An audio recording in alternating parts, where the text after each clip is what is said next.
الحمد لله رب العالمين والعاقبة للمتقين والصلاة والسلام على سيد الأنبياء والمرسلين وعلى آله وأصحابه ومن تبعهم بإحسان إلى يوم الدين. اللهم صل على روح محمد في الأرواح وصل على جسد محمد في الأجساد وصل على قبر محمد في القبور. رب اشرح لي صدري ويسر لي أمري واحلل عقدة من لساني يفقهوا قولي. سبحان ربك رب العزة عما يصفون وسلام على المرسلين والحمد لله رب العالمين. بات دعا کے حوالے سے چل رہی تھی کہ دعا کا طریقہ کیا ہے، دعا کے فضائل کیا ہیں، دعا کے آداب کیا ہیں. جہاں پر گفتگو کو مکمل کیا تھا وہیں سے گفتگو کا آغاز کرتے ہیں بغیر کسی لمبی چوڑی تمہید کے. عرض یہ کر دیا تھا کہ دعا مانگنے کے آداب میں سے ایک ادب یہ ہے کہ دو زانوں بیٹھ کر قبلہ رخ ہو کر اور عاجزی کے ساتھ اور رو رو کر اللہ سے دعا مانگنی چاہیے.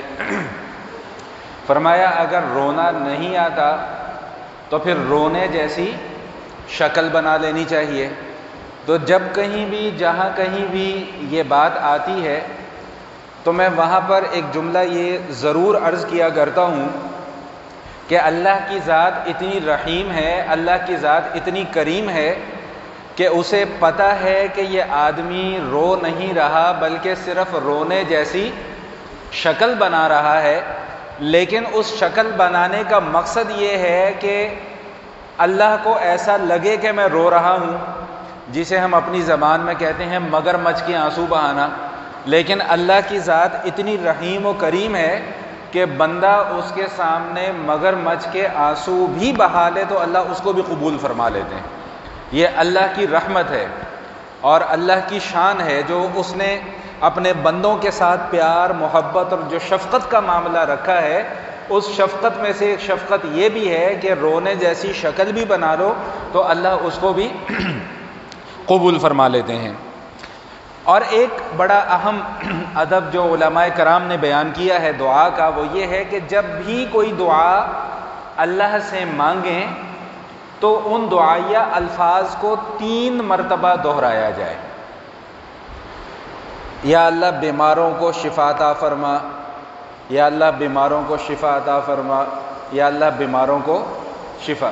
3 جو بھی دعا اللہ سے مانگیں علماء کرام فرماتے ہیں کہ اس کے آداب میں سے یہ ہے کہ ہر دعا کے الفاظ کو کم از کم 3 مرتبہ دہرایا جائے. اس کے بعد جو ایک بڑا اہم نقطہ جو میں عرض کرنا چاہ رہا ہوں وہ یہ ہے کہ جو دعائیں اللہ تعالیٰ نے قرآن کریم میں ہمیں سکھلائی ہیں اور جو دعائیں نبی مکرم صلی اللہ علیہ وآلہ وسلم نے ہمیں سکھلائی ہیں ان الفاظ کے ساتھ دعا مانگی جائے. جیسے قرآن میں نے پہلے بھی عرض کیا تھا قرآن کی دعا ہے ربنا آتنا فی الدنیا حسنہ وفی الآخرۃ حسنہ وقنا عذاب النار. ایک دعا قرآن کی جو ہم ہر نماز میں مانگتے ہیں رب اجعلنی مقیم الصلاۃ ومن ذریتی ربنا وتقبل دعاء ربنا اغفر لی ولوالدی وللمؤمنین یوم یقوم الحساب. اس طرح قرآن کریم میں ربنا حب لنا والی دعا ہے. بے شمار دعائیں جو قرآن کریم کے اندر ذکر کی گئی ہیں ان الفاظ کے ساتھ دعا مانگی جائے. اور جو دعائیں نبی مکرم صلی اللہ علیہ وآلہ وسلم نے ہمیں سکھلائی ہیں جن الفاظ کے ساتھ ان الفاظ کے ساتھ دعا مانگی جائے. بہتر طریقہ تو یہ ہے. لیکن اگر وہ الفاظ یاد نہیں ہو پاتے تو کوئی اردو میں بھی دعا مانگ لے گا، کوئی فارسی میں بھی دعا مانگ لے گا، کوئی انگریزی میں بھی دعا مانگ لے گا. باقی آداب کی رعایت رکھتے ہوئے تو انشاءاللہ اللہ اس کو بھی قبول فرمائیں گے.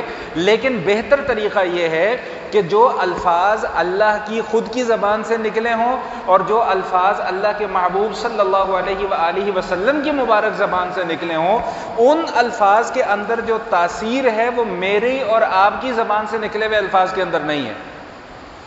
اچھا میری ایک عادت ہے میں ہر نماز کے بعد جو دعا ہوتی ہے میری کوشش یہ ہوتی ہے کہ وہ دعائیں وہی دعائیں پڑھی جائیں جو نبی پاک صلی اللہ علیہ وآلہ وسلم نے سکھلائی ہیں۔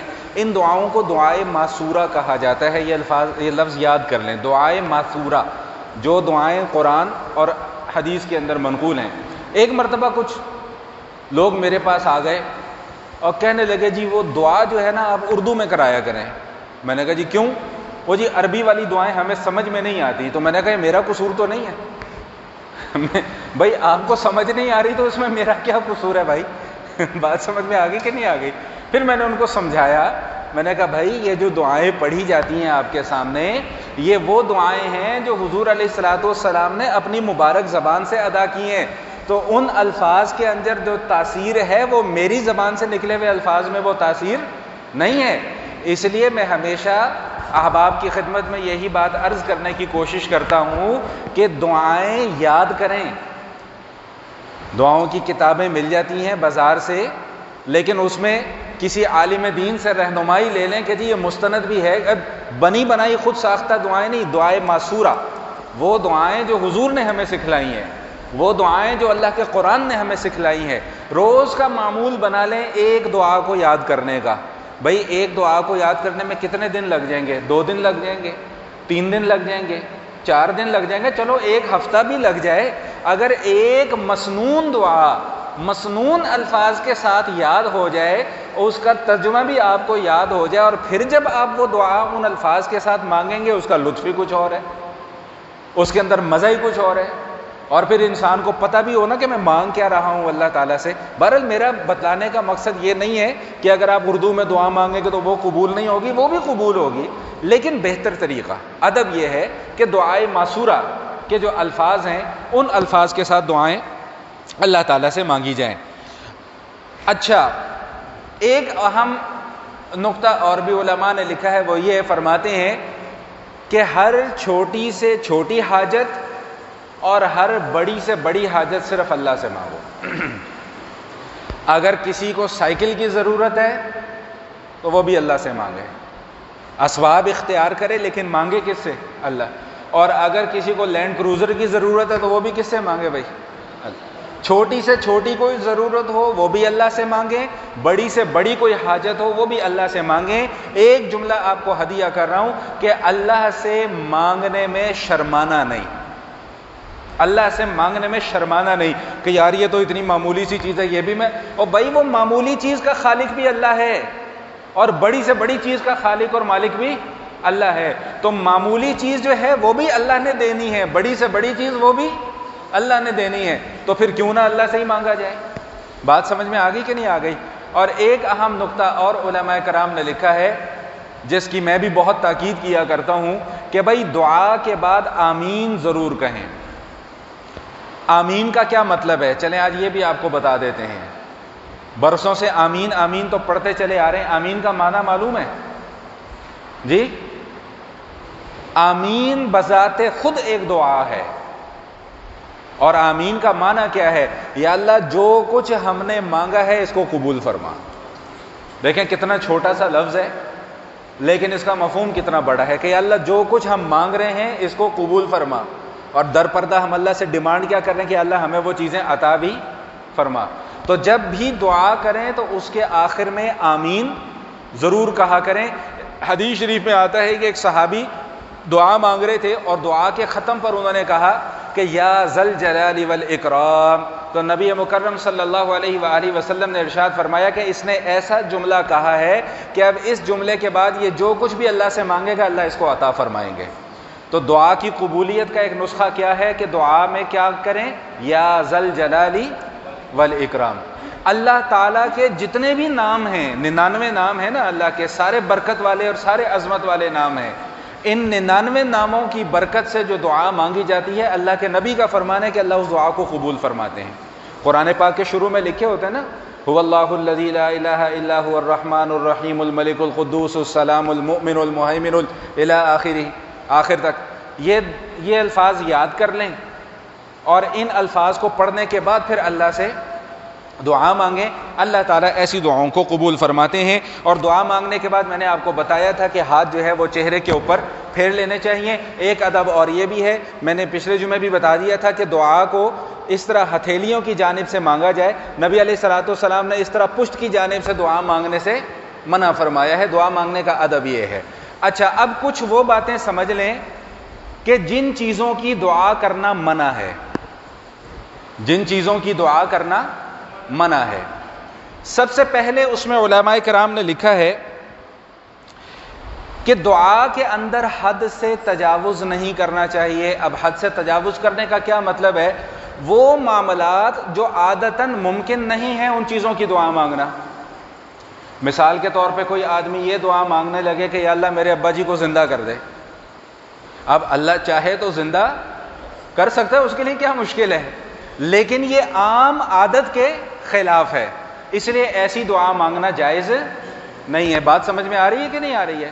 یا خدا نہ خواستہ کوئی آدمی اپنے لیے کسی تکلیف یا مصیبت کی دعا مانگنا شروع کر دے، جیسے میں نے گزشتہ جمعے میں بھی عرض کیا تھا، ایک حدیث آپ کو سنائی تھی کہ ایک صحابی کیا دعا کر رہے ہیں، یا اللہ مجھے صبر عطا فرما، تو نبی علیہ الصلوۃ والسلام نے منع فرمایا کہ صبر مانگ رہے ہو تو پھر تکلیفوں کے لیے بھی تیار ہو جاؤ، کیونکہ صبر تو تبھی ہوگا جب تکلیف آئے گی۔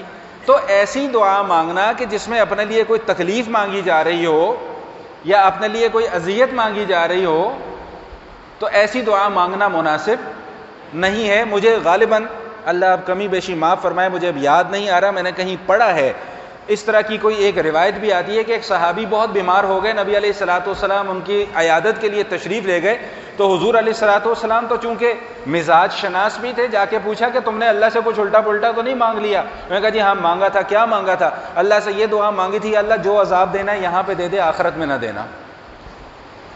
تو نبی علیہ الصلوۃ والسلام نے اس طرح کے عمل سے منع فرمایا۔ بھائی یہاں پہ کیوں عذاب مانگ رہے ہو؟ یہاں بھی خوشحالی مانگو، یہاں بھی عافیت مانگو، آخرت میں بھی عافیت مانگو۔ یہ طریقہ تھوڑی ہے کہ یہاں پر دکھ مانگ لو اور وہاں پر جا کر کہو کہ جی ہمیں راحت مل جائے، اور خدا نہ خواستہ یہاں کا دکھ اور تکلیف برداشت نہ ہو اور زبان سے کوئی اوٹ پٹانگ کلمہ نکل جائے، کوئی کفریہ بات منہ سے نکل جائے، پھر کیا کرو گے؟ پھر تو ایمان سے ہی ہاتھ دھو بیٹھو گے۔ تو اس لیے یہاں بھی اللہ سے خیر مانگو اور وہاں بھی اللہ سے خیر مانگو، یا اللہ دنیا میں بھی خیر عطا فرما اور آخرت میں بھی خیر عطا فرما۔ تو یہ بات سمجھ میں آ گئی کہ ایسی چیزیں جو اپنے لیے نقصان کا سبب ہوں یا تکلیف کا سبب بنتی ہوں، ایسی چیزوں کی دعا مانگنا بھی جائز نہیں ہے۔ اور ایک ادب علماء کرام نے یہ بھی لکھا ہے کہ دعا کے اندر شعر و شاعری نہیں ہونی چاہیے۔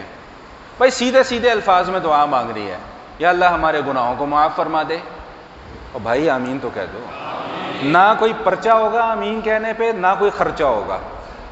وہ پرچے والے بھائی بھی بیٹھے ہوئے ہیں، خرچے والے بھی بیٹھے ہوئے ہیں، تو اس لیے آمین ابھی بتا کے آیا ہوں کہ دعا کے آخر میں آمین کہنا چاہیے، ابھی 2 منٹ پہلے بتایا ہے میں نے۔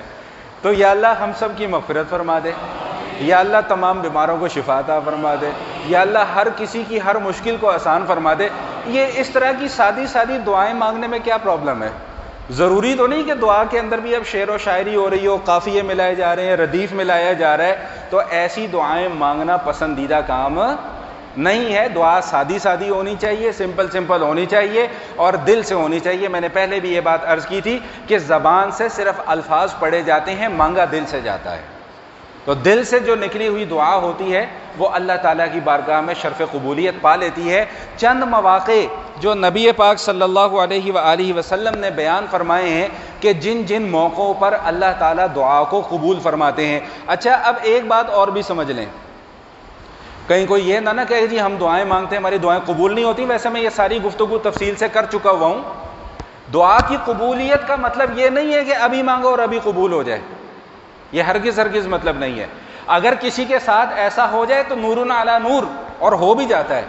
میں ایک جملہ ہمیشہ بتایا کرتا ہوں، میرے ایک ڈاکٹر صاحب تھے جاننے والے، ایسے ہی کسی موضوع پہ ان سے بات ہو رہی تھی، انہوں نے بڑی خوبصورت بات کی، وہ نا یہاں پھنس کے رہ گئی ہے، نکلتی نہیں ہے، کوئی 15 سال 20 سال پرانی بات ہے۔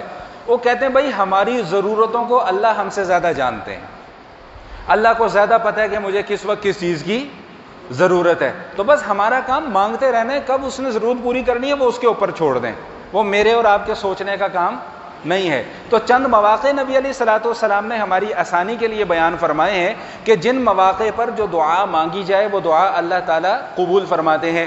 نمبر 1، اللہ کے نبی نے فرمایا کہ جمعے کا جو دن ہے، اب جمعے کا دن شروع کب سے ہوتا ہے؟ فجر سے لے کر اور مغرب سے پہلے تک۔ اس میں ایک وقت ایسا آتا ہے کہ جس وقت اللہ سے جو مانگو اللہ قبول فرما لیتے ہیں اس جمعے کے دن میں۔ اب وہ وقت کون سا ہے؟ اس میں علماء نے مختلف اقوال لکھے ہیں، میں 2 صرف آپ کے سامنے بیان کر رہا ہوں، ان 2 کو اپنی زندگی کا معمول بنا لیں۔ نمبر 1، جب امام خطبہ دیتا ہے، عربی والا خطبہ، اور اس کے درمیان میں جب بیٹھتا ہے، 2 خطبوں کے درمیان میں امام بیٹھتے ہیں، اس وقت جو اللہ تعالیٰ سے دعا مانگی جائے اللہ اس کو قبول فرماتے ہیں۔ لیکن اس وقت ہاتھ اٹھا کر دعا نہیں مانگی جائے گی۔ اس وقت جو دعا مانگنی ہے وہ دل سے مانگنی ہے۔ مسئلہ سمجھ میں آ گیا؟ تو خطبے کے دوران ہاتھ اٹھا کر دعا نہیں مانگی جائے گی، اس وقت جو دعا مانگنی ہے وہ دل سے مانگی جائے گی۔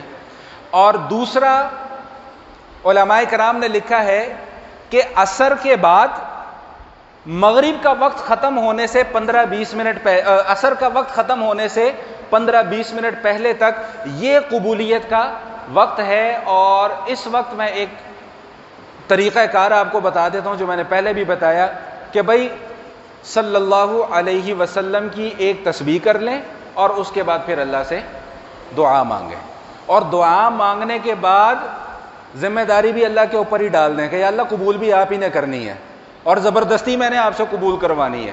بھائی ہمارے اکابرین، ہمارے اساتذہ فرماتے ہیں او بھائی اللہ سے دوستی لگاؤ، یارانہ لگاؤ، اللہ سے ایسے باتیں کیا کرو جیسے آپس میں ایک دوسرے سے باتیں کرتے ہو۔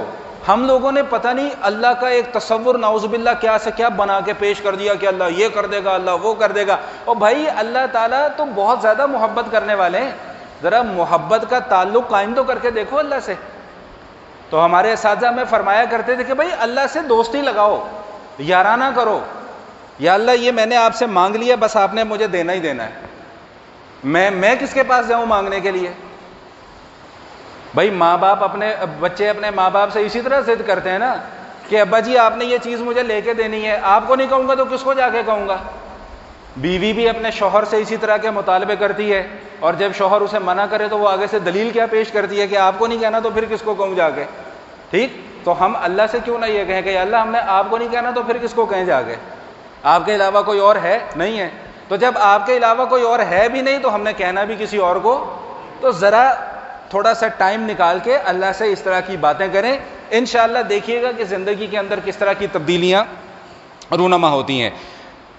جمعے کا دن کا میں نے آپ کو بتا دیا۔ فرض نماز کے بعد جو دعا مانگی جاتی ہے، اللہ کے حبیب صلی اللہ علیہ وآلہ وسلم نے فرمایا کہ اللہ اس دعا کو قبول فرماتے ہیں۔ آج وہ مسئلہ آئے گا جس کے لیے مجھے 3 جمعوں سے محنت کرنی پڑ رہی ہے ساری کی ساری، ابھی تھوڑی دیر کے بعد انشاءاللہ۔ سجدے کی حالت میں جو دعا مانگی جاتی ہے اللہ تعالیٰ اس دعا کو قبول فرماتے ہیں۔ نبی مکرم صلی اللہ علیہ وآلہ وسلم ارشاد فرماتے ہیں کہ اللہ کو سب سے زیادہ جو بندے کی حالت پسند ہے نا وہ سجدے کی حالت پسند ہے۔ سجدہ کیونکہ عاجزی کے اظہار کا نام ہے نا، تذلل، آدمی اپنی آدمیت کو فنا کر دیتا ہے، اپنی انا کو ختم کر دیتا ہے اور اللہ کی بارگاہ میں پیش ہو جاتا ہے۔ اس حالت میں اور اس کیفیت میں جو دعا مانگی جاتی ہے اللہ تعالیٰ اس دعا کو قبول فرماتے ہیں۔ اذان اور اقامت کے درمیان، یعنی اذان ہو گئی اور نماز کھڑی ہونے سے پہلے جو مکبر صاحب تکبیر پڑھتے ہیں، یہ جو درمیانی وقت ہے نبی پاک صلی اللہ علیہ وآلہ وسلم ارشاد فرماتے ہیں کہ اس درمیانی وقت میں جو دعا مانگی جاتی ہے اللہ اس دعا کو قبول فرماتے ہیں۔ بارش ہو رہی ہو، بارش کے وقت میں جو دعا مانگی جاتی ہے اللہ تعالیٰ اس دعا کو، بارش کی ایک مسنون دعا بھی ہے وہ بھی یاد کر لیں، مختصر سی دعا، 3 الفاظ پر مشتمل دعا، اللہم صیبا نافعا، اللہم صیبا نافعا، یا اللہ اس بارش کو ہمارے لیے باعث رحمت بنا دے۔ یہ بارش کی دعا مسنون دعا ہے، اس دعا کو بھی یاد کر لیں اور اس کے ساتھ ساتھ اپنی دعائیں اور اپنی حاجتیں اور اپنی ضروریات جو ہے وہ اللہ تعالیٰ کے سامنے پیش کریں۔ ہاں، بیت اللہ شریف پر جب سب سے پہلی نظر پڑے اس وقت جو دعا مانگی جاتی ہے اللہ تعالیٰ اس دعا کو قبول فرماتے ہیں۔ یہ ٹی وی والا بیت اللہ نہیں، ٹی وی والا بیت اللہ شریف نہیں، اصل والا بیت اللہ شریف، سمجھ میں آ گئی بات کہ نہیں آ گئی؟ وہ کل مجھے ایک صاحب نے ایک ویڈیو بھیجی، ایک وہ حبشی ہے، وہ بیت اللہ شریف کے سامنے کھڑا ہو کر فلوس فلوس فلوس فلوس، یا اللہ پیسہ پیسہ پیسہ پیسہ پیسہ. تو ساتھ اس کے ایک بھائی کھڑے میں، وہ اس کو کہہ رہے ہیں کہ یار تو یہ دعا مانگ، اللہم انی اسألک الجنہ اللہم اجرنی من النار، کہ اللہ مجھے جنت عطا فرما، جہنم سے نجات. کہتا الفلوس الجنہ، فلوس الجنہ کہ بھائی پیسہ ہی جنت ہے، پیسہ ہی جنت ہے. تو ہمارے استاد جی فرمایا کرتے تھے کہ اللہ تعالیٰ ہم سب کو وہاں پہ جانا نصیب کرے. جو جا چکے ہیں اللہ ان کا جانا قبول فرمائے، اور جو نہیں جا سکے اللہ ان کے لیے اسباب پیدا فرمائے. ہمارے استاد جی فرمایا کرتے تھے کہ بھائی طریقہ کار یہ ہے کہ جب بیت اللہ شریف کے اندر داخل ہو تو اپنی نظر نیچے جھکا لو، نظر نہیں اٹھانی، اور جب موقع مل جائے بیت اللہ شریف کے پاس پہنچنے کا بس پھر نظر اٹھاؤ، اور اس وقت جو زبان سے الفاظ نکلیں گے اس کی کیفیت میں یہاں پر آپ کو بیان نہیں کر سکتا. میں اس کی کیفیت، ہمارے استاد جی نے ایک دعا ہمیں سکھلائی، اللہ اکبر، آج پتہ نہیں کہاں سے کیسی کیسی باتیں یاد آ رہی ہیں. استاد جی نے ایک دعا مانگا کرتے تھے، ہمارے بزرگ فرمایا کرتے تھے کہ یا اللہ جتنی میرے گناہ ہیں اتنی مرتبہ میری توبہ. یا اللہ جتنے میرے گناہ ہیں اتنی مرتبہ میری توبہ، اور یا اللہ جتنی تیری رحمت ہے اتنی مرتبہ میری معافی. بات سمجھ میں آ گئی کہ نہیں آ گئی؟ تو اب یہ ایسی زبردست دعا ہے کہ اس کے اندر سب کچھ آ گیا. بہرحال بیت اللہ شریف کے اوپر جب پہلی نظر پڑے اس وقت جو دعا مانگی جائے اللہ تعالیٰ اس دعا کو قبول فرماتے ہیں. ٹائم پھر رہ جائے گا، اصل مسئلہ جو ہے وہ پھر وہیں کا وہیں رہ جائے گا. اب آ جائیں بھائی، اب اصل مسئلے کی طرف ذرا ہوشیار ہو کے بیٹھ جائیں. یہ مسئلہ بڑا اہم ہے، بہت امپورٹنٹ ہے. بلا وجہ اس مسئلے کو لے کر امت کے اندر انتشار پیدا کیا جاتا ہے، جھگڑے کروائے جاتے ہیں، فتوے لگائے جاتے ہیں جس کی قطعاً کوئی ضرورت نہیں ہے. ہمارے یہاں سب سے بڑی پرابلم یہ ہے کہ مسئلہ سمجھایا نہیں جاتا، مسئلے میں الجھایا جاتا ہے. تو ہم انشاءاللہ مسئلے کو سمجھانے کی کوشش کریں گے، الجھانے کی کوشش نہیں کریں گے. بھائی مسئلہ کیا ہے کہ یہ جو فرض نماز ہوتی ہے اس کے بعد جو ہم اجتماعی طور پہ دعا مانگتے ہیں، آیا اس دعا کا حکم کیا ہے؟ جاگ رہے ہیں نا سارے؟ اچھا، اب میں پہلے ایک دو اہم باتیں کروں تاکہ بات کو مزید آگے چلانا اور سمجھانا آسان ہو جائے. بھائی سب سے پہلی بات تو یہ ذہن میں رکھیں کہ عبادات جتنی بھی ہیں ان عبادات میں سب سے اہم درجہ فرض کا ہے. سب سے اہم درجہ کس کا ہے بھائی؟ اور فرض کیا ہوتے ہیں؟ جو کسی حالت میں معاف نہیں ہے.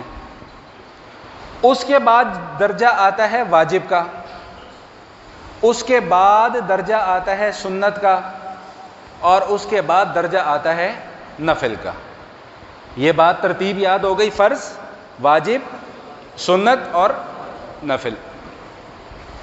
اب یہ جو فرض نماز کے بعد دعا مانگی جاتی ہے اس کا درجہ کیا ہے یہ سمجھ لیں. دیکھیں، جو نماز ہم امام کے ساتھ پڑھ رہے ہیں، جو فرض ہم ادا کر رہے ہیں، جب وہ فرض مکمل ہو گئے تو فرض عبادت بھی کیا ہو گئی؟ بولے بھائی، مکمل ہو گئی. اب اس کے بعد جتنی بھی عبادات ہیں یا تو وہ سنت کے قبیل سے ہوں گی، یا واجب کے قبیل سے ہوں گی، یا پھر نفل ہوگی. اب واجب دن بھر میں ایک ہی ہے، وہ کیا ہے؟ وتر کی نماز. وتر کی نماز واجب ہے نا؟ نہیں سمجھ میں نہیں آ رہی بات، چلو میں اور آسان کرنے کی کوشش کرتا ہوں. جب فرض مکمل کر لیے تو اس کے بعد ہمیں کیا کرنا ہوتا ہے بھائی؟ سنتیں پڑھنی ہوتی ہیں، دعا بھی مانگنی ہوتی ہے. تو اب یا تو وہ سنت ہوگی یا نفل ہوگی عبادت. سمجھ میں آ گئی بات؟ اب یہاں پہ یہ نقطہ سمجھ لیں، پھر بات کو سمجھنا مزید آسان ہو جائے گا کہ جس عبادت کا جو درجہ ہے پہلے اس عبادت کا ادا کرنا ضروری ہے. فرض عبادت کا درجہ سب سے اونچا، لہذا سب سے پہلے کس کا ادا کرنا ضروری ہے؟ فرض کا. اس کے بعد واجب کا درجہ، اس کے بعد پھر سنت موقدہ کا درجہ، اس کے بعد پھر نفل کا درجہ. اب یاد رکھیے گا کہ دعا مانگنا جو ہے یہ ایک نفلی عبادت ہے. یہ فرض بھی نہیں ہے، واجب بھی نہیں ہے، سنت موقدہ بھی نہیں ہے. میں نے 3 جمعے پہلے کہہ دیا تھا کہ فتویٰ نہیں ٹھوکنا، بات پہلے پوری سننی ہے، فتویٰ نہیں لگانا. بات پہلے پوری سننی ہے، پھر اگر کسی کے پاس دلیل ہو تو پھر آ کے بات کرے، بغیر دلیل کے اعتراض نہیں کرنا اور بغیر دلیل کے تنقید نہیں کرنی۔ دعا مانگنا ایک نفلی عبادت ہے، اگر فرض ہوتی یا واجب ہوتی تو نبی علیہ الصلوۃ والسلام اس کے احکام بھی اسی طرح بیان فرماتے جس طرح فرض نمازوں کے احکام بیان فرمائے۔ لیکن دوسرا پہلو اس کا یہ بھی ہے کہ بعض لوگ یہ کہہ دیتے ہیں کہ جی فرض نماز کے بعد دعا مانگنا بدعت ہے، یہ بھی غلط ہے۔ عبداللہ بن زبیر رضی اللہ تعالیٰ عنہ فرماتے ہیں کہ ایک شخص نماز ختم ہونے سے پہلے دعا مانگ رہا تھا تو نبی پاک صلی اللہ انہوں نے عبداللہ بن زبیر رضی اللہ تعالیٰ عنہ نے فرمایا کہ یہ دعا مانگنے کا طریقہ نہیں ہے، نبی مکرم صلی اللہ علیہ وآلہ وسلم نماز ختم ہونے کے بعد دعا مانگا کرتے تھے۔ سمجھ میں آ گئی بات؟ حضرت انس رضی اللہ تعالیٰ عنہ فرماتے ہیں کہ حضور اقدس صلی اللہ علیہ وسلم نے ارشاد فرمایا کہ جو شخص نماز پڑھے اور نماز پڑھنے کے بعد دعا مانگے اور اس دعا کے اندر یہ کہے اے میرے اللہ، اللہ تعالیٰ اس کی دعا کو قبول فرما لیتے ہیں۔ اور بھی بہت ساری روایات ہیں۔ تو میں جو سمجھانا چاہ رہا تھا وہ یہ سمجھانا چاہ رہا تھا کہ فرض نماز کے بعد جو دعا کرنا ہے یہ ایک مستحب عمل ہے، ایک پسندیدہ عمل ہے، صحابہ کرام رضوان اللہ تعالی علیہم اجمعین سے ثابت ہے، حضور علیہ الصلوۃ والسلام سے بھی ثابت ہے، لیکن علماء فرماتے ہیں کہ یہ مستقل اور دائمی سنت نہیں ہے، جس کا کیا مطلب ہوا کہ اگر کوئی فرض نماز کے بعد دعا کرتا ہے وہ بھی ٹھیک کر رہا ہے، کوئی نہیں کرتا تو وہ کوئی گناہ کا کام، اللہ کرے کہ بات سمجھ میں آ گئی ہو۔ بعض لوگ یہ کہتے ہیں نا جی حرم شریف میں تو نہیں ہوتی دعا، تو وہ بھی ٹھیک کر رہے ہیں، وہ اجتماعی عبادات کے قائل نہیں ہیں، وہ کہتے ہیں بھائی انفرادی طور پہ کرو، اور ان کا موقف بھی درست ہے، کیونکہ دعا کے اندر ہے کہ ادعوا ربکم تضرعا وخفیہ، بھائی دعا کو عاجزی کے ساتھ اور خاموشی کے ساتھ مانگو۔ اب ایک مسئلہ اور سمجھنے کہ دعا مانگنے کے اندر اصل طریقہ یہ ہے کہ دعا خاموشی سے مانگی جائے۔ میں نے پچھلے جمعے بھی اس پر بات کی تھی کہ دعا مانگنے کے اندر اصل طریقہ کیا ہے کہ دعا خاموشی سے مانگی جائے۔ امام کو بھی چاہیے کہ دعا خاموشی سے مانگے، لیکن ہمارے ہاں چونکہ ایک رسم بن چکی ہے کہ جب تک امام اونچی آواز سے دعا نہ کرائے وہ دعا ہی نہیں تصور کی جاتی، یہ رسم ہے، یہ سنت نہیں ہے۔ اصل طریقہ یہ ہے کہ امام بھی خاموشی سے اپنی اپنی دعائیں مانگے اور پیچھے والے بھی سب اپنی اپنی دعائیں مانگیں۔ ہاں کبھی کبھار اونچی آواز سے بھی دعا کروا دیا کرے تاکہ تعلیم کے طور پہ ہو جائے۔ تو کیا خیال ہے آج جمعے کے بعد اس سنت پہ عمل کر لیں، خاموشی کے ساتھ دعا مانگ لیں آج جمعے کے بعد؟ دیکھ لو بھائی بعد میں مسئلے نا میرے یہ کھڑے کر دینا ڈر ہی لگتا ہے بتاتے ہوئے بھی۔ اچھا تو بات سمجھ میں آ گئی ہے کہ نہیں آ گئی ہے؟ اچھا اب ایک نقطہ اور میرے ذہن میں آیا، ہمارے ایک بھائی ہیں آج آئے نہیں ہیں، وہ انہوں نے ایک سوال کیا میرے سے نا جمعے کے بعد، پچھلے جمعے، اور یہ کہا جی نماز کے بعد آیت الکرسی پڑھنا، بھئی یہ صحیح حدیث سے ثابت ہے کہ نماز کے بعد آیت الکرسی پڑھنے کی بہت فضیلت ہے؟ تو انہوں نے کہا جی یہ مولوی لوگ نماز کے بعد آیت الکرسی کیوں نہیں پڑھواتے؟ تو میں نے ان کو تو نہیں کہا تھا، لیکن آپ کو کہہ رہا ہوں کہ بھئی ساری ذمہ داریاں مولویوں کی تو نہیں ہیں، کچھ کام آپ کے بھی کرنے کے ہیں، ٹھیک ہے نا؟ لاجیکلی بات ہے کہ نہیں درست؟ بھئی کچھ کام آپ لوگ، بھئی سب کو پتہ ہے نا کہ نماز کے بعد آیت الکرسی پڑھنی چاہیے، تو بھئی پڑھ لیا کرو پڑھ لیا کرو۔ اب یہ بھی ہمارے ذمہ تو تھا نا، تو وہ ہمیں اپنی پڑھنے دو، آپ اپنی پڑھ لو۔ بات سمجھ میں آ گئی کہ نہیں آ گئی؟ تو اب اگر میں یہ تھوڑا سا سمجھانے کی کوشش کروں کہ میں نے ابھی تھوڑی دیر پہلے بات کی کہ بھئی فرض ہے، واجب ہے، سنت ہے، نفل ہے، ٹھیک؟ تو نفلی عبادات اجتماعی طور پہ کرنا ثابت نہیں ہے، نفلی عبادات آپ تنہائی میں ہی کریں گے، وہ آپ کا انفرادی عمل ہے۔ نبی علیہ الصلوۃ والسلام نے فرض نمازوں کے بعد اور بھی بہت سارے اذکار تلقین فرمائے ہیں، صرف آیت الکرسی کی تلقین نہیں فرمائی۔ اب وہ اگر امام صاحب وہ سارے کے سارے اذکار آپ کو پڑھوانا شروع کر دیں تو اگلی نماز کا وقت آ جائے گا، ٹھیک؟ اس میں شریعت نے سہولت کیا دی ہے، بھائی نماز پڑھو، نماز کے بعد سنتیں پڑھو، سنتوں کے بعد بے شک باہر چلتے پھرتے چلے جاؤ، اپنی دکان پہ چلے جاؤ، دکان پہ چلتے چلتے جاتے جاتے وہ اپنے اذکار پڑھ لو، اللہ پاک نے اس کی گنجائش دی ہے۔ ہاں یہاں پر بیٹھ کر پڑھو گے تو اس کا ثواب زیادہ ہے۔ تو بتانے کا مقصد یہ تھا کہ ساری کی ساری ذمہ داریاں امام مسجد کی نہیں ہوتی، کچھ میرے اور آپ کے کرنے کے بھی کام ہے۔ تو نماز کے بعد جو آیت الکرسی ہے وہ حضور اقدس صلی اللہ علیہ وسلم سے اجتماعی طور پر پڑھنا ثابت نہیں ہے، وہ انفرادی کام ہے، وہ سب نے اپنا انفرادی عمل کرنا ہے۔ ہاں البتہ ایک بات ضرور ذہن میں بٹھا لیں کہ جو فرض نماز کے بعد کی دعا ہے، حضور کے زمانے میں اس طرح کی دعائیں نہیں ہوتی تھیں جس طرح ہمارے زمانے میں ہوتی ہیں۔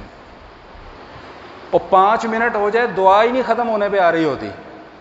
بھائی حضور 2 یا 3 دعائیں فرض کے بعد پڑھا کرتے تھے بس، اس سے زیادہ اللہم انت السلام ومنک السلام تبارکت یا ذا الجلال والاکرام ربنا آتنا فی الدنیا حسنہ وفی الآخرۃ حسنہ وقنا عذاب النار اللہم اعنی علی ذکرک و شکرک و حسن عبادتک برحمتک یا ارحم الراحمین۔ بس یہ لمبی لمبی دعائیں کروانا نہ حضور علیہ الصلوۃ والسلام سے ثابت ہے، نہ حضرات صحابہ کرام رضوان اللہ تعالی اجمعین سے ثابت ہے۔ میرا ایک جگہ پر کسی جگہ پر بیان تھا یا پتہ نہیں کون سا موقع تھا، تو وہاں پہ دعا بھی کروانی تھی، تو وہاں پہ میرے پاس اتنا پلندہ فرمائشوں کا آ گیا، جی اے بھی دعا کرانی جی، اے بھی کرانی جی، اے بھی کرانی جی، اے بھی کرانی جی۔ میں نے پھر اعلان کیا، میں نے کہا بھائی یہ ساری جو دعائیں ہوں گی نا، یہ رسمی دعائیں ہوں گی، یہ مسنون دعا نہیں ہوگی۔ سمجھ میں آ گئی بات کہ نہیں آ گئی ہے؟ تو مسنون دعا وہی ہے جو بندہ خود اپنے لیے مانگے یا خود بندہ دوسروں کے لیے مانگے۔ میرا خیال ہے کہ اتنی تقریر اس مسئلے کو سمجھانے کے لیے جو ہے وہ کافی ہے۔ اگر بات سمجھ میں آ گئی ہو تو شکر الحمدللہ، اگر نہ سمجھ میں آ گئی ہو تو جمعے کے بعد دوبارہ پوچھ لیجیے گا، میں انشاءاللہ یہیں پر موجود ہوں گا۔ اللہ میرا